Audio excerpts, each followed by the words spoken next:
Buenos días amigos, bienvenidos al programa de la abogada Carolina Antonini. Hablando con Carolina esta mañana, la tenemos aquí para que nos hable acerca de lo que está sucediendo en inmigración. Buenos días abogada, ¿cómo está? Buenos días Gina, muy bien, contenta de estar contigo.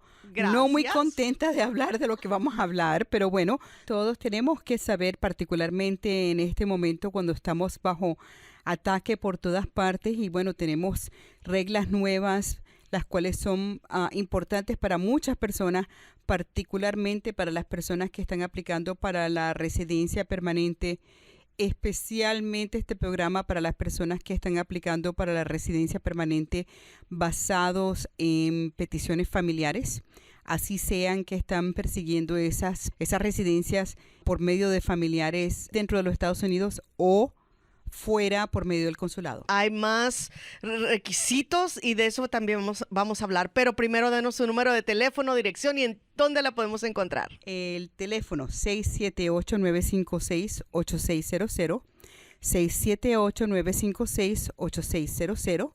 Puedes visitarme en mi página web www.hablandoconcarolina.com. Recuérdate que hablando es con H. Y puedes visitarme físicamente en mi oficina 2751 de la Buford Highway, piso 8. Mi edificio está localizado enfrente de la Asociación Latinoamericana sobre la Buford Highway, que es por supuesto nuestra calle en Atlanta. Y que no tiene pierde. Bueno, abogada, en el programa pasado estuvimos hablando acerca del cargo público y qué significa para estas aplicaciones, estos nuevos formularios. Así que, ¿por qué no nos da un resumen de qué es lo que ha pasado con esto? Sí, desde hace muchos años, por supuesto, el estándar legal para una persona poder venir a vivir a los Estados Unidos, particularmente esas personas quienes son familiares de un residente o de un ciudadano, quien los pide y eventualmente pueden ingresar a los Estados Unidos como residentes o pueden cambiar su estatus a residente permanente de los Estados Unidos. Una de las cosas que esa persona siempre ha tenido que comprobar es que esa persona no va a ser un cargo público. Eso es algo que ha existido en los libros por todos los años que yo he estado practicando. Claro. Y yo soy vieja, por lo tanto son muchos años. No es cierto. La diferencia es que el Congreso ha dejado la definición del cargo público hacer una definición, lo cual para mí es relativamente justa, lo cual es una persona que no viene a los Estados Unidos a ser principalmente dependiente de la asistencia del gobierno americano. Una persona que no viene para acá y va a caer a recibir asistencia pública principalmente.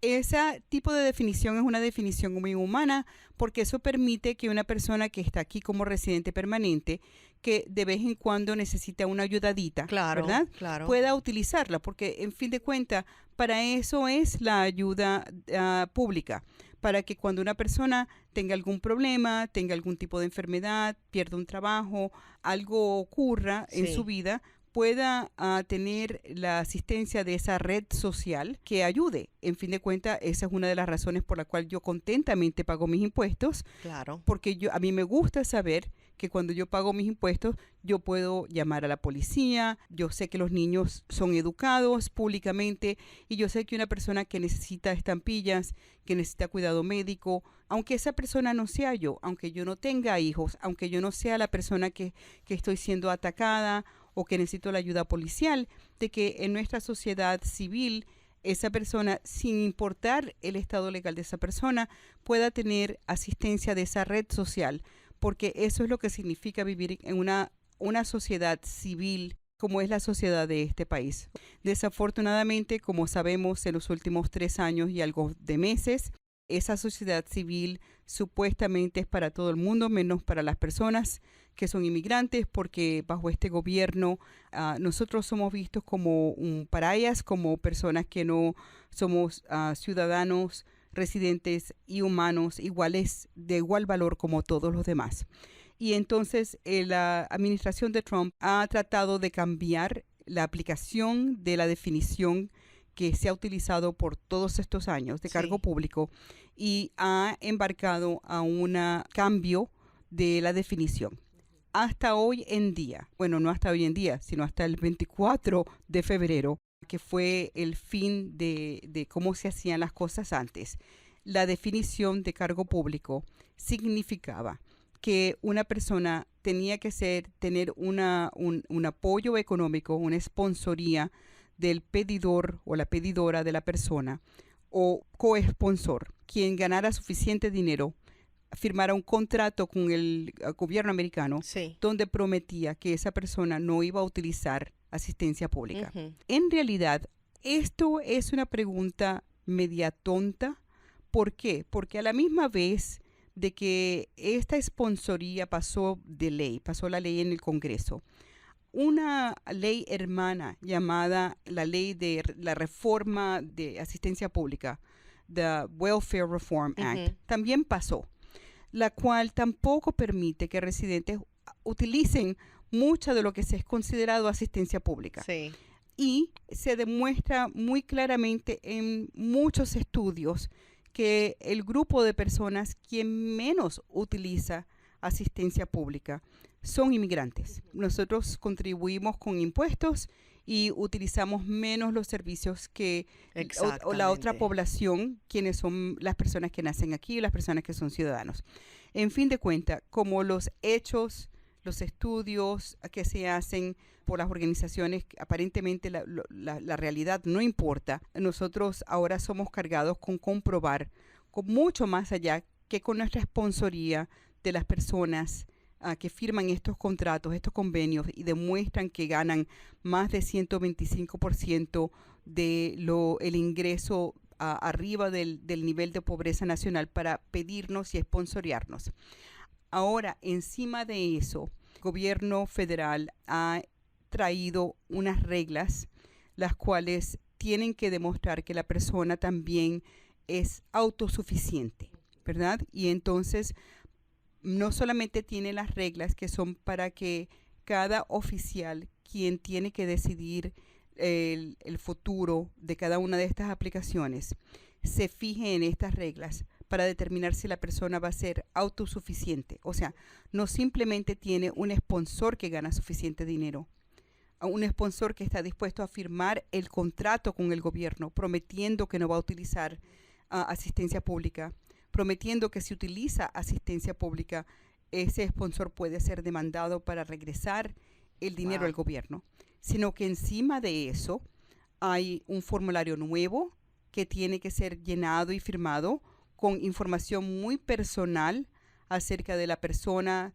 su uso previo de asistencia pública, el uso previo, su salud, economía, etcétera. También su habilidad de encontrar trabajo, la habilidad de determinar acerca de sus impuestos, sus dependientes, etcétera, de la persona que está buscando la residencia. Y finalmente también hay la habilidad del oficial de pedirle al aplicante que pague una fianza de cargo público, que puede ser un mínimo de $8,100 o más, mucho más puede ser, para garantizar que esa persona nunca va a utilizar un beneficio público al cual mayormente no es elegible para utilizar.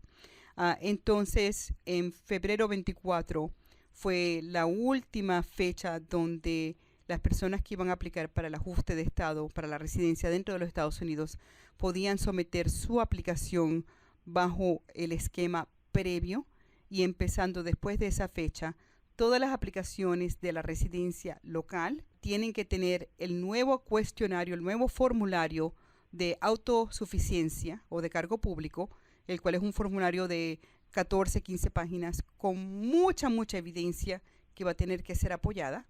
Y también, empezando en esa fecha, el Departamento de Estado publicó finalmente el formulario que tiene que ser sometido con los casos que van a ir al consulado, que también es un formulario que es para que el oficial del consulado determine si esa persona va o no va a ser un cargo público.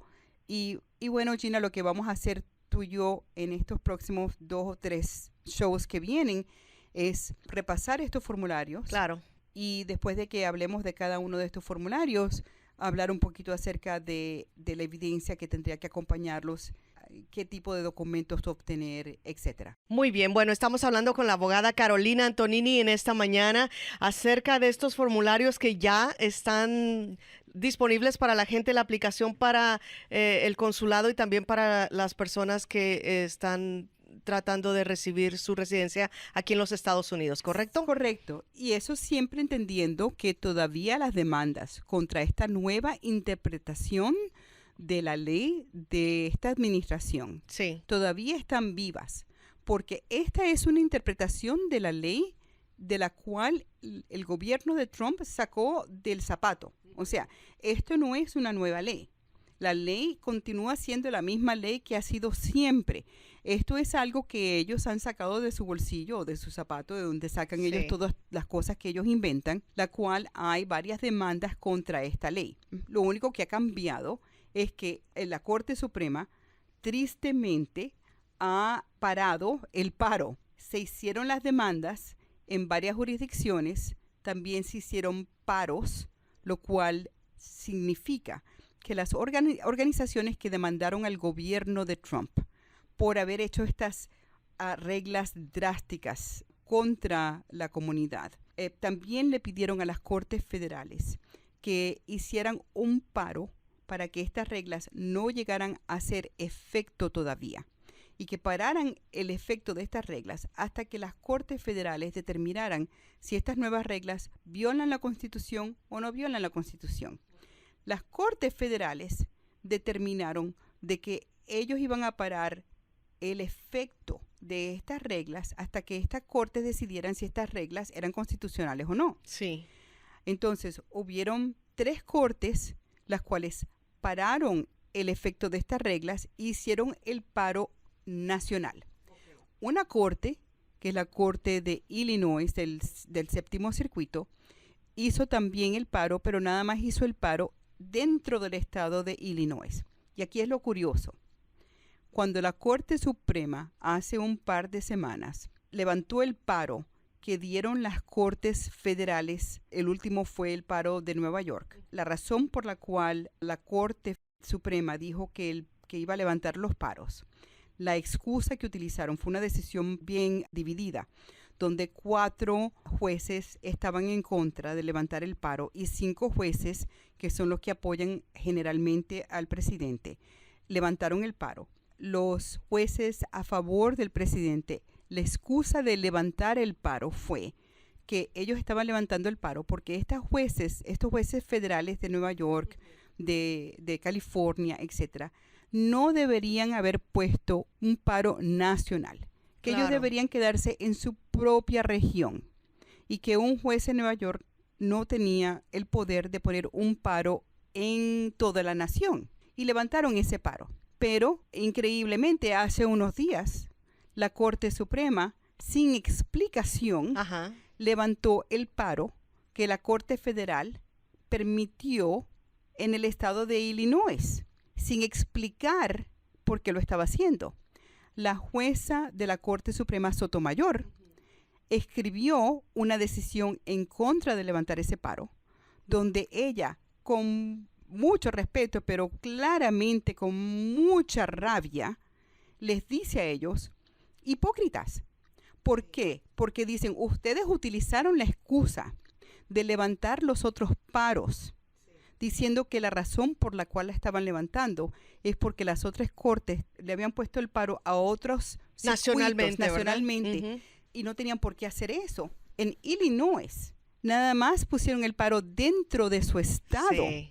Y también levantaron eso cuando eso no era un paro nacional, nada más era un paro local. Y sin embargo, levantan ese paro.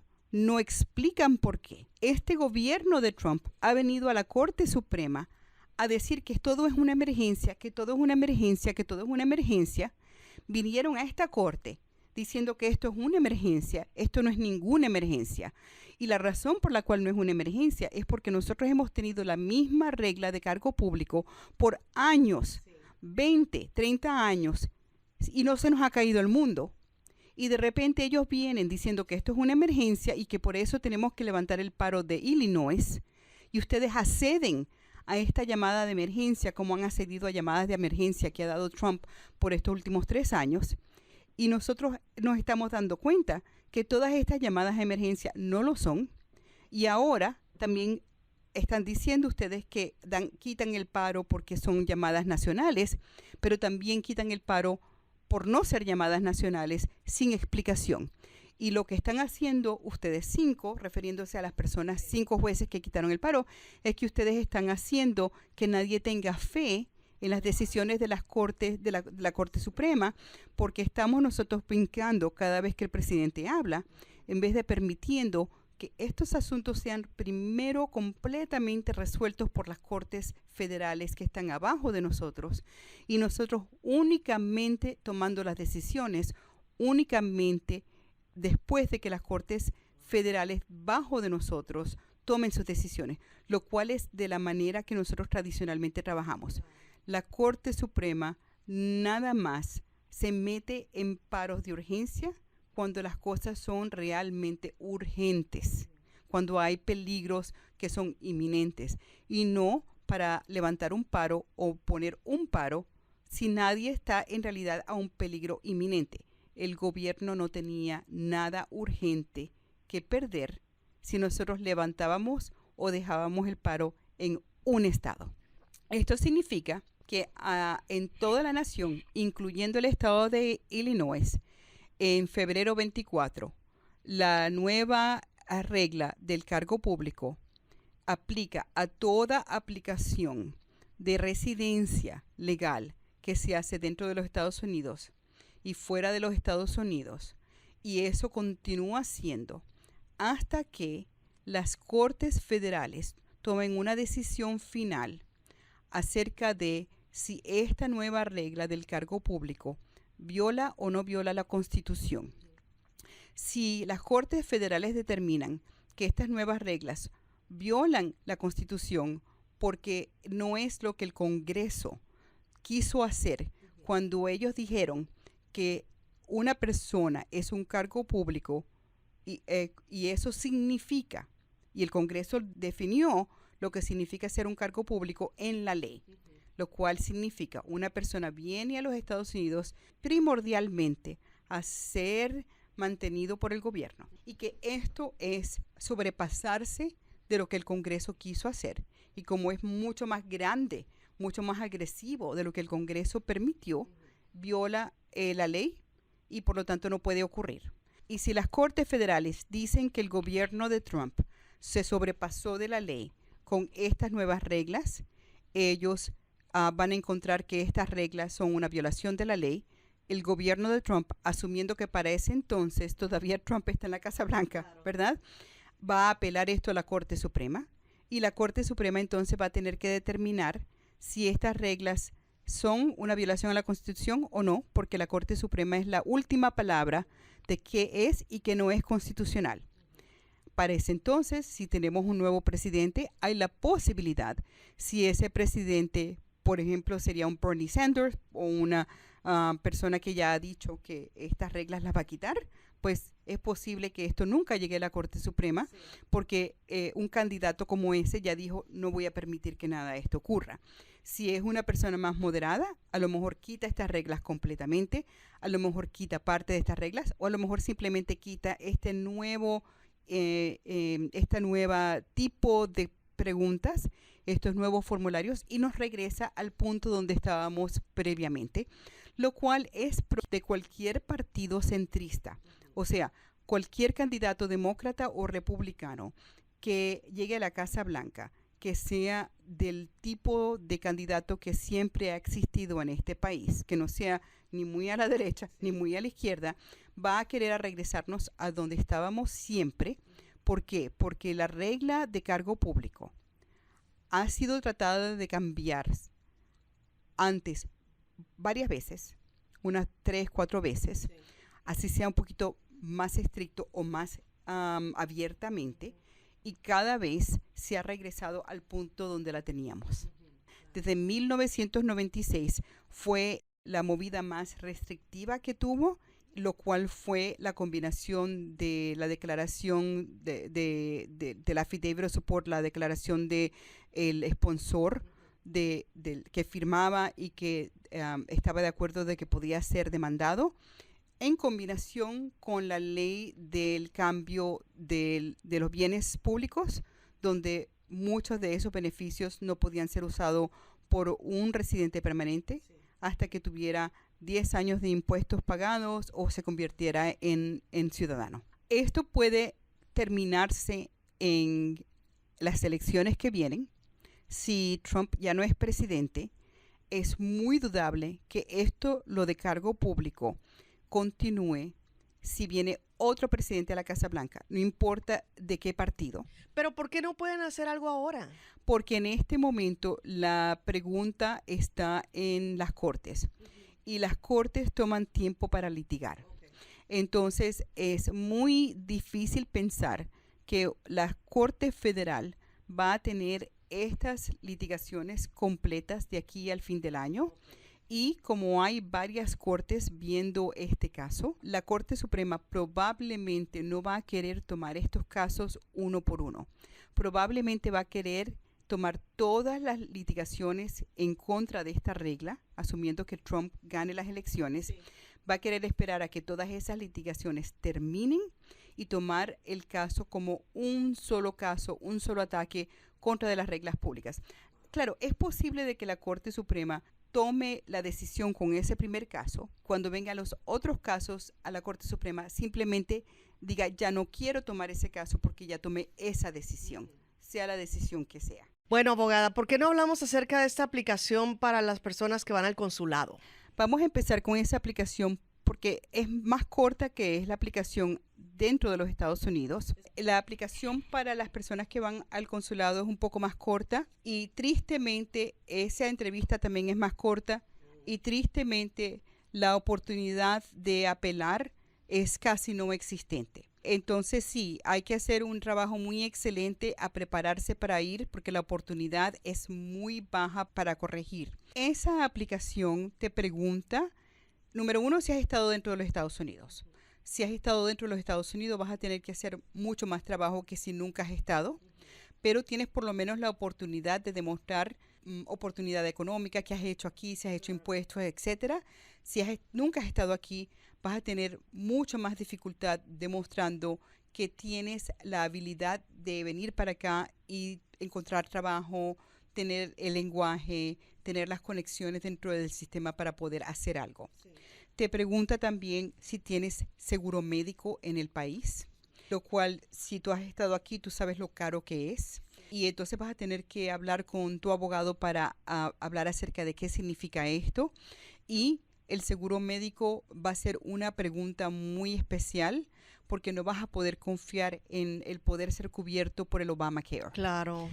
Eso va a ser un punto muy negativo hacia ti si tú piensas que al entrar, como tu esposa está cubierto por el Obamacare, de que tú también pudieras ser cubierto por el Obamacare si estás utilizando el subsidio, o sea, el Obamacare siendo un cuidado médico más barato. ¿Quién vive contigo? ¿Cuál es la relación a ti? ¿Cuántos años tiene?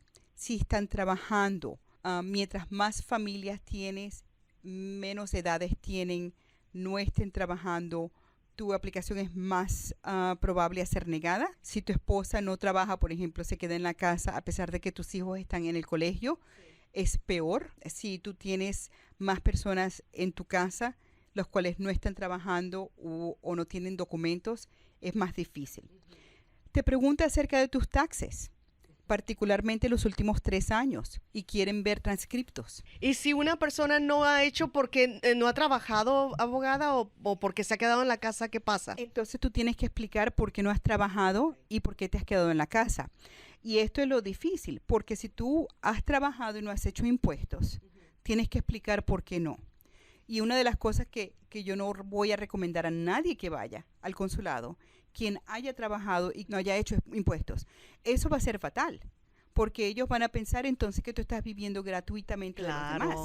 Y siempre en este sistema tú tienes la oportunidad de hacer impuestos tardíos. También hacer impuestos, pero no reclamar el dinero que tú ganas, y hacer impuestos donde tú pones lo mínimo que tú ganas, es fatal, porque van a decir, ya tú has trabajado en el sistema y ya has comprobado que no puedes ganar suficiente para vivir allá. Y entonces hacer impuestos y declarar menos de lo que tú ganas para no pagar impuestos, ¿verdad?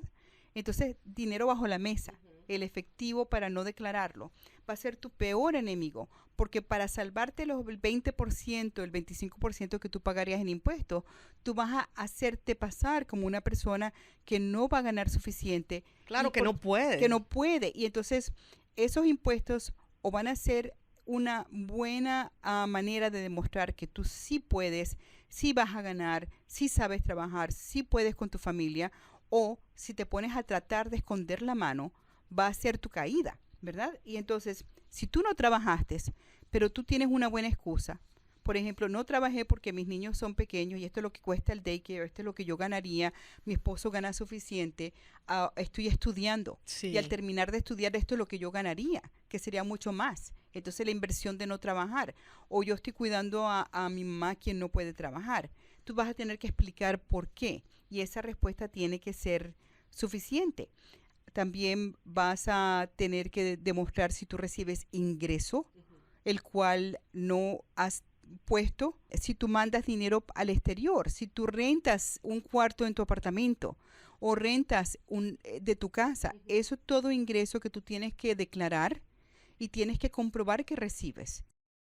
Hay personas que van a tener crédito porque tienen número de seguro social y hay personas que no van a tener crédito pero tienen que demostrar que tienen buena historial de crédito. Y eso se puede demostrar, lo que tienes que tener es creatividad. También te van a preguntar todo el tipo de asistencia que se ha recibido en los últimos 3 años. Y eso incluye cualquier beneficio por personas donde tú has aplicado. Estamos hablando acerca de beneficios federales, estatales y locales. Estamos hablando del SSI, estamos hablando de estampillas, estamos hablando de SNAP, estamos hablando de housing, estamos hablando de Medicaid, fuera de el de emergencia, estamos hablando de disability, y es tú o cualquier individuo aplicando contigo. Entonces, si tú estás haciendo tu caso en el consulado y tu hijo va contigo, entonces te va a pedir todos los beneficios que has utilizado y te va a preguntar si tú o esa persona va a recibir esos beneficios de nuevo y por qué y cómo sí y cómo no. Vas a tener que explicarlo. También te va a preguntar si has aplicado para algo con inmigración donde has pedido que no te cobren por la aplicación. Si una pregunta le tienes que decir que sí, la pregunta es, ¿eso es nada más un factor en tu contra? ¿Cuáles son los otros factores? Puede haber sido hace 3 años atrás, ¿verdad? También te va a preguntar si te has graduado de high school, si has pasado el GED, y si no, ¿qué otras cosas sabes hacer? A lo mejor no te has graduado de high school, pero a lo mejor tú sabes hacer algo muy específico en tu trabajo. Y a lo mejor tu empleador te va a escribir una carta donde va a decir, no, este señor sabe cortar la piedra que más nadie sabe cortar. Esas son las preguntas principales en el cuestionario que se tiene que hacer y las preguntas para el Departamento de Estado para tu entrevista. Lo bueno del Departamento de Estado, o sea, del consulado, es que ellos consideran fuertemente el impacto que tiene el no permitir que el inmigrante regrese al bienestar económico de la familia. Lo cual yo no encuentro que es necesariamente el caso para las aplicaciones dentro de los Estados Unidos. Yo pienso que el consulado tiene una mejor vista al impacto del inmigrante a la familia aquí si no regresa, y que las aplicaciones que se van a hacer dentro de los Estados Unidos, las cuales vamos a hablar en el próximo programa, tienen mucho más vista a cómo negar a la persona aquí si la familia, el sponsor, la persona que lo está pidiendo, las personas en su casa no están económicamente bien. Entonces, por lo menos tenemos que aparentemente el Departamento de Estado tiene una vista más optimística acerca de lo que la persona va a hacer en el futuro. Sí, ok, muy bien. Abogada, se nos termina el tiempo. Por supuesto. Por supuesto, es lo más interesante, ¿verdad? Pero bueno, esta conversación continúa en las próximas semanas porque todavía nos queda muchísimo. Vamos a hablar acerca de la aplicación que se hace dentro de los Estados La Unidos. aplicación que se hace dentro de los Estados Unidos, después vamos a hablar acerca de los documentos que se tienen que buscar y anexar a ambas de estas aplicaciones. Ujú. El tipo de preguntas que se les va a hacer en las entrevistas Sí. allá y aquí, acerca de la fianza que potencialmente se les va a pedir a pagar aquí, qué significa esa fianza, cómo se recupera, también las consecuencias de violar el cargo público una vez que la persona es otorgada la residencia, qué pasa. O sea que no termina allí. No, ¿qué pasa cuando la persona trate de naturalizarse a las personas bajo esta ley? Y también, ¿qué impacto tiene esto cuando si la persona está arreglando en frente de un juez? Ok, muy bien, bueno. Ya tengo ganas de escuchar todo eso, pero hasta la próxima será. Abogada, por favor, denos su número de teléfono para irnos ya. Sí, es el 678-956-8600, 678-956-8600, o visítame en www.hablandoconcarolina.com. Fue la abogada Carolina